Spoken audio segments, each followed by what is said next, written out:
जो प्रधानमंत्री विदेशों में जाकर ये कहता है मैं बुद्ध भूमि से आया हूँ, मैंने तुमको बुद्ध दिया है, मैं उस प्रधानमंत्री से जानना चाहता हूँ कि वह प्रधानमंत्री इस भारत की बुद्ध भूमि को राम जन्मभूमि किस आधार पर बनाना चाहता है या राम का मंदिर किस आधार पर बनाना चाहता है। राम जन्मभूमि में जितने भी अब अवशेष निकल रहे हैं वह सारे के सारे बौद्धों के अवशेष निकल रहे हैं। तब मेरा प्रश्न ये है कि राम की जन्मभूमि में राम के अवशेष क्यों नहीं, और जब राम के अवशेष नहीं हैं तो उसको बौद्ध नगरी मानने से इस देश को क्या ऐतराज है। 20 साल से मैं ये कहता रहा हूँ कि राम कभी भी अयोध्या में पैदा नहीं हुए, लेकिन यहाँ एक समझने की चीज़ है कि भारत में बौद्धों का जनमत नहीं है और जो लोग आवाज़ उठाते हैं वो अबौद्ध हैं। इसीलिए मैं एक बात ये कह सकता हूँ कि हिंदूकरण की जो नीति है आरएसएस की, वो ये कहती है कि आप माने या ना माने लेकिन हम मानते हैं कि आप हिंदू हैं। ठीक है। अब यहाँ प्रश्न ये है, मैंने कुछ समय पहले बोला था सोशल मीडिया पे किसी पे बोला था कि रामलला सबके सामने बाबरी मस्जिद उस स्थल पर रखे गए, रामलला के मंदिर नहीं उस जगह को ताला लगाया गया, बाद में वो ताला खोला गया। तो जब सब ये जानते हैं कि रामलला रखे गए, वहाँ ताला लगाया गया, बाद में वो ताला खोला गया, और इसी बात को लेकर के जब मंडल कमीशन लागू हुआ तो अडवाणी जी ने एक रथ यात्रा निकाली राम रथ लेकर के, और उनका कहना था कि रामलला हम वहीं आएंगे और राम मंदिर बनाएंगे। उसका प्रचार प्रसार किया गया। यहाँ एक प्रश्न है, ऐतिहासिक दृष्टि से आज तक कोई ये भी सिद्ध नहीं कर सका ऐतिहासिक दस्तावेजों के आधार पर कि रियल में वो राम जन्मभूमि है। अयोध्या जो है वह जो है मृणाल माता जो बौद्ध धर्म के अंदर प्रसिद्ध जो है वो श्रावस्ती नरेश की पत्नी थी, और वही का प्रसिद्ध कवि अश्वघोष महायान का अयोध्या का ही रहने वाला था। श्रावस्ती नरेश ने जब नरसंहार की वो बात कही थी ब्राह्मणों ने, तो वहाँ पर जो है जानवरों की हत्या की जाती थी। तथागत बुद्ध एक भेड़ के बच्चे को लेकर गए और उन्होंने वहाँ कहा कि राजन, नरसंहार करने से यदि आदमी को सुख मिलता है, स्वर्ग मिलता है, तो मैं ये चाहूँगा कि सबसे पहले आप मेरा ही मर्डर करें। तब राजा ने घोषणा की कि मेरे राज्य में किसी की हत्या नहीं होगी, और वो क्या बना, अयोध्या बना, जहाँ कोई योद्धा नहीं हो। अवध बना, जिसका मतलब है जहाँ किसी का वध नहीं हो। वास्तविक दृष्टि से देखा जाए तो राम की जन्मभूमि थाईलैंड में है, सारी दुनिया ये जानती है। लेकिन ये चीज़ एक बहुत महत्वपूर्ण बता रहा हूँ, जो पुष्पमित्र शुंग भिक्षुओं का कत्ल करने के बाद राजा बृहदत्त जो बौद्धों का अंतिम राजा था, उसकी हत्या करने के बाद एड़ी चोटी का जोर ब्राह्मणों ने लगाया इस भारत की धरती पर हिंदू गणराज्य स्थापित करने के लिए, फिर से ब्राह्मणी संस्कृति को थोपने के लिए। लेकिन 2,500-3 हजार वर्ष होने के बावजूद भी पूर्ण रूपेण वो जो सफल नहीं हो सके। 84,000 बुद्ध विहारों को तोड़ा गया, नालंदा विश्वविद्यालय तोड़ा गया, तमाम चीज़ें ध्वस्त किया गया, और आज भी यानी पूरे देश का अगर सर्वे किया जाए तो जहाँ जहाँ बौद्धों के अवशेष है वहाँ कोई न कोई हिंदू संस्कृति का, ब्राह्मणी संस्कृति का कोई न कोई प्रतीक मिलेगा। तब प्रश्न ये पैदा होता है, बौद्धों के अवशेष स्थल पर ये हिंदू प्रतीक कैसे पहुँचा। इसका मतलब ये है जानबूझकर उसको स्थापित किया गया और इसको विवाद का एक केंद्र बनाया गया। मैं एग्जाम्पल देता हूँ, भद्रावती की लेनी हो, बुद्ध लेनी, वहाँ बताते हैं 5 पांडव हैं। नासिक में जाएंगे जहाँ वो बुद्ध लेनी है, वहाँ बताते हैं ये पांडव लेनी है।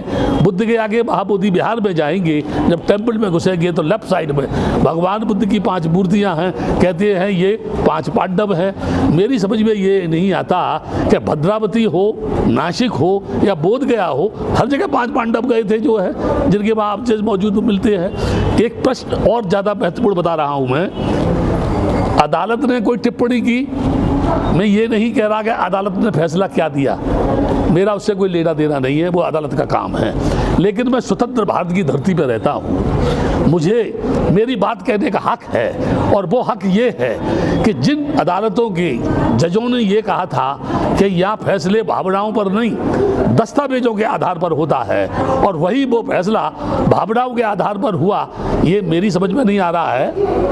ये उनके उच्चतम अदालत के जजों का फैसला है, उनका सोच है, उनका विचार है, किस दृष्टि से, किस कानून की दृष्टि से उन्होंने फैसला किया, ये वही लोग इसकी सही बात कह सकते हैं। मैं तो इस संबंध में कुछ जानता नहीं, लेकिन एक बात जरूर कह रहा हूँ, राम जन्मभूमि में जितने भी अब अवशेष निकल रहे हैं वह सारे के सारे बौद्धों के अवशेष निकल रहे हैं। तब मेरा प्रश्न ये है कि राम की जन्मभूमि में राम के अवशेष क्यों नहीं, और जब राम के अवशेष नहीं हैं तो उसको बौद्ध नगरी मानने से इस देश को क्या ऐतराज है। बल्कि मैं ये कहूँगा कि जो प्रधानमंत्री विदेशों में जाकर ये कहता है मैं बुद्ध भूमि से आया हूँ, मैंने तुमको बुद्ध दिया है, मैं उस प्रधानमंत्री से जानना चाहता हूँ कि वह प्रधानमंत्री इस भारत की बुद्ध भूमि को राम जन्मभूमि किस आधार पर बनाना चाहता है, या राम का मंदिर किस आधार पर बनाना चाहता है। ये एक प्रश्न, विचारणीय प्रश्न है। ये पूरे देश में लॉकडाउन है, मंदिर बंद है, मस्जिद बंद है, गिरजा बंद है, गुरुद्वारे बंद है, सब जगह ताला लगा हुआ है, यानी भगवान के मंदिर में भी ताला लगा है। और हमारे देश के 33 करोड़ देवता, इस सृष्टि का मालिक भगवान स्वयंभू जो है चुप है, मौन है। तो मैं समझता हूँ कोरोना वायरस से कहीं वो भी भयभीत तो नहीं है। अगर वो भयभीत है तो मैं कैसे उसको मानूं कि वो भगवान है। दूसरा प्रश्न मेरा ये है, क्या अदालत में कभी भी रामलला हाजिर हुए? क्या रामलला के नाम से वारंट इशू किया गया? क्या रामलला को नोटिस दिया गया? यदि ऐसा नहीं है तो ये किस तरीके के आधार पर उनको वहाँ यानी वो विराजमान हो गए। तीसरी चीज़ मैं ये कहना चाहता हूँ, भारत की धरती को कहीं भी खोदा जाए उसमें बुद्ध निकलता है, बुद्ध का अवशेष निकलता है और कुछ नहीं निकलता है। कृष्ण भूमि है, वो भी बुद्ध भूमि है। भूतेश्वर से लेकर मथुरा में कलेक्ट्री तक 27 भव्य बुद्ध विहार थे, बहुत बड़े बड़े बुद्ध विहार थे। आज खोदा जाए तो वहाँ बुद्ध विहार निकलेगी। यहाँ एक प्रश्न है, बुद्ध की मूर्ति को तेलिया बाबा बनाया जा रहा है, बुद्ध की मूर्ति को विष्णु बनाया जा रहा है, बुद्ध की मूर्ति को विकृत किया जा रहा है। और कारण क्या है? हमारे देश का भिक्षु नपुंसक है, हमारे देश का भिक्षु जो है डरपोक है, भयभीत है, क्योंकि उसमें नैतिकता की ताकत नहीं है, उसके अंदर चरित्र नहीं है, उसमें सत्य के प्रति जूझने की हिम्मत नहीं है, वो मौत से डरता है। बुद्ध ने कहा जिसने मौत का साक्षात्कार कर लिया वो जिंदगी में भय मुक्त हो गया, अब उसके सामने कोई भी भय उत्पन्न नहीं कर सकता है। मैं ये कह रहा हूँ, एड़ी चोटी का जोर लगा करके हमारे देश का पूरा हिंदू समाज जहर उगल रहा है बेलगाम घोड़ों की तरह से। वो सड़क की अनैतिकता पर दौड़ रहा है, धर्म को अधर्म कह रहा है, भिक्षुओं को गालियां दे रहा है। वो रामदेव जो एक बहुत बड़ा व्यापारी है वो उपदेश दे रहा है, जिनको ये पता नहीं कि योग की परिभाषा क्या है। मैं यहाँ ये बताना चाहता हूँ कि जो लोग भी इस भारत की धरती पर हिंदू गणराज्य स्थापित करना चाहते हैं, मैं आपके मीडिया के माध्यम से कह रहा हूँ, उनके बाप भी, उनके बाप के फरिश्ते भी इस देश की धरती पर हिंदू गणराज्य स्थापित नहीं कर सकते। क्योंकि जब ये देश आज़ाद हुआ, अंग्रेजों से जब एग्रीमेंट हुआ, तब डेमोक्रेसी के आधार पर यह देश आज़ाद हुआ, लोकतंत्र के आधार पर यह देश आज़ाद हुआ, धर्मनिरपेक्षता के आधार पर यह हुआ। मैं पूरे देश के लोगों से ये जानना चाहता हूँ, क्या वेदों में कहीं हिंदू शब्द है? क्या पुराणों में कहीं हिंदू शब्द है? कहीं गीता में कहीं हिंदू शब्द है? रामायण में कहीं हिंदू शब्द है? उपनिषद में कहीं हिंदू शब्द है? किसी भी एक जगह कोई भी इस देश का मनीषी, ब्राह्मण, इस देश का नेता, इस देश का कोई भी उच्च कोटि का आचार, शंकराचार्य ये बताए हिंदू शब्द आया कहाँ से? What is the means of Hindu? What is the difference? यानी हिंदूज एंड अदर कम्युनिटीज जो है। मैं ये बताना चाहता हूँ, केवल डॉक्टर अंबेडकर के संविधान को ये सीधा सीधा नहीं बदल सकते, क्योंकि उस समय इनके पास कोई अंबेडकर नहीं था। जो भारतीय संविधान की रचना करता। इस समय भी इनके पास कोई ऐसा मनीषी नहीं है जो संविधान को बदल दे। इसलिए ये राम मंदिर जो है, ये राम मंदिर के माध्यम से हिंदू गणराज्य लाने की कोशिश कर रहे हैं, लेकिन ये भूल गए जब 60 वर्ष की कांग्रेस सड़क पर आ सकती है तो इनके फरिश्तों को भी सड़क पर भीख मांगने से कोई रोक नहीं पाएगा। मैं यहाँ एक बात कहना चाहता हूँ, बड़े बड़े शहंशाह, बड़े बड़े सूफी, यानी हजरत आदम नबी से नीचे जमी के चल बसे थे, नूह किस्ती मान बल्ला यार वो भी चल बसे, जिनका जमी पे था लश्कर फौजो शिया, दिल के अरमा दिल में रहे यार वो भी चल बसे। आज हम उनके चलने का करते हैं भैया, लोग कल हमसे कहेंगे यार वो भी चल बसे। बड़े बड़े राजा महाराजा, औरंगजेब हुआ या अन्य राजा हुए जो तलवार के बूते पर शासन करना चाहते थे, सिकंदर हो या कोई और हो, मर गए, जमीन पर दफन हो गए, उनकी भी कामना पूरी नहीं हुई। तो ये आरएसएस के लोग, ये बजरंग दल के लोग, ये शिवसेना के लोग और चंद ये इस समय नकाबपोश जो नेता है जो पूरे देश को बेचना चाहते हैं, रेल बेच रहे हैं, ये जो है बैंकों को बेचना चाहते हैं, हवाई अड्डों को इन्होंने बेच दिया, ये सारे मुल्क को बेच करके जब बेच देंगे तो ये व्हाट विल बी, यानी what will they do on the land of India, क्या करेंगे इस देश में, क्या करना चाहते हैं ये, इनका मकसद है एनी हाउ ब्राह्मणी संस्कृति को भारत की धरती पर स्थापित करना। अब वो जमाना नहीं है जब कोई पुष्पमित्र सिंह भिक्षुओं का कत्ल करेगा। डॉक्टर अंबेडकर ने बुद्धिज्म को स्वीकार करके एक ऐसी यानी शैली, ऐसी फिलॉसफी, ऐसी भाषा, ऐसी वाणी, ऐसा दर्शन लोगों को बीच में दे दिया है। ज्यों ज्यों लोग डॉक्टर अंबेडकर को पढ़ेंगे त्यों त्यों इस देश में बगावत करने वाले लोगों की संख्या बढ़ेगी। सच को कहना अगर देशद्रोही की श्रेणी में आता है, ब्राह्मणवाद की सच बात कहना अगर देशद्रोही की श्रेणी में आता है, तो मैं देश के लोगों से कहूँगा मुझे किसी भी चौराहे पर खड़ा करके फांसी लगा दो, मुझे कोई आपत्ति नहीं है, लेकिन मेरे मरने के बाद भी मेरे जिस्म का एक एक कण ये बोलेगा ये बुद्ध भूमि है, ये बुद्ध भूमि है, ये बुद्ध भूमि है, ये राम जन्म भूमि नहीं है। अगर कोई ये कहता है कि राम जन्म भूमि है तो मुझे बताए राम का जन्म कैसे हुआ, वो कौन थे जिन्होंने चावल दिए थे, उन रानियों के संतान किससे पैदा हुई, मुझे लोग ये बताएं क्या गोबर से गोरखनाथ होते हैं, क्या मकड़ी के पेट से मकरध्वज होते हैं, क्या यहाँ यानी घास से आदमी पैदा होता है। अगर पहले होता था तो इस सदी में कहीं ना कहीं तो गोबर से कोई बच्चा पैदा होना चाहिए, कहीं ना कहीं मकड़ी के पेट में से तो कोई पैदा होना चाहिए। ये झूठे, ये बेईमान, ये बदमाश, ये गुंडे, ये लफंगे